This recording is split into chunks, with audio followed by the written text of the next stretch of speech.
সকাল থেকে তো বৃষ্টি পড়তেই এসে, বৃষ্টি আর থামার নামে নেই। হাজার বৃষ্টি পড়লেও তাও কাজ তো যেতেই হবে। তো সকালের স্নান করা হয়ে গেছে, তিলক সিলক ধারণ করা হয়ে গেছে। তো এখন আমি এই যে রান্নার কামে যাব। তো বর যাবে, তার আগে কি করে খাওয়াই দিয়ে পাঠিয়ে দিতে হবে। তো তার আগে গিয়ে এখানে আমি এই যে একটু চা বানিয়ে দিই, যেহেতু ঠাকুমা আমার উনি চা খায় সকালবেলা আগে। মানে চা খাওয়াটা একটা নেশা হয়, মানে কতগুলা মানুষের, মানে 2-3 বেলা চা লাগে সবাইকে। চা মানে যত না খাবার পায় ততই ভালো। তো আমি মাঝখানে খাইছিলাম, এখন আর বাদ দিছি। তো গুরু নাম নেওয়ার পরে তো তখন তো আর খাওয়া চলে না। তো আমাদের বৈষ্ণবে মানে চা এগুলা নেশা বস্তু অনেক করা নিষেধই আছে।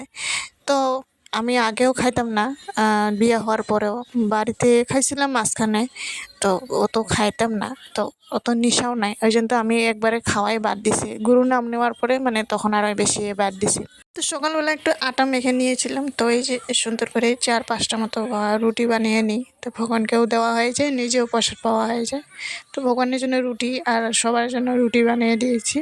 তারপরে বরের জন্য একটু ভাতই বানিয়ে দিলাম, উনি রুটি খায় না, তো ওনার জন্য আলাদা করে ভাত বানিয়ে দিলাম। আর জন্য সবজি বানিয়ে দিয়েছি, ওইটা দিয়েই ওনার খাওয়াই দিয়ে পাঠিয়ে দিলাম। তো এই যে বৃষ্টিও পড়তেছিল খুব, এখন আর দোকান যাওয়া ছাড়া তো উপায় নেই। হাজার বৃষ্টি পড়লেও কাজে তো যেতেই হয়। তো ও চলে যায়। তারপর ভগবানকে এখানে রুটি আর সবজি দিয়ে ভোগ লাগিয়ে সকালের প্রসাদ পাই সকালে। এখন দুপুরবেলা রান্না বান্না এখানে নাও। তো কার্তিক দামোদর ব্রত চলেই আসে, তো এখন আবার এই যে সবজি খুব আলাদা করে রান্না করা হয়, মানে ঘি দিয়েও সবজি খাওয়া হয়, সাদা তেল সানফ্লাওয়ার তেল দিয়ে, মানে সবজি এটাই চলে।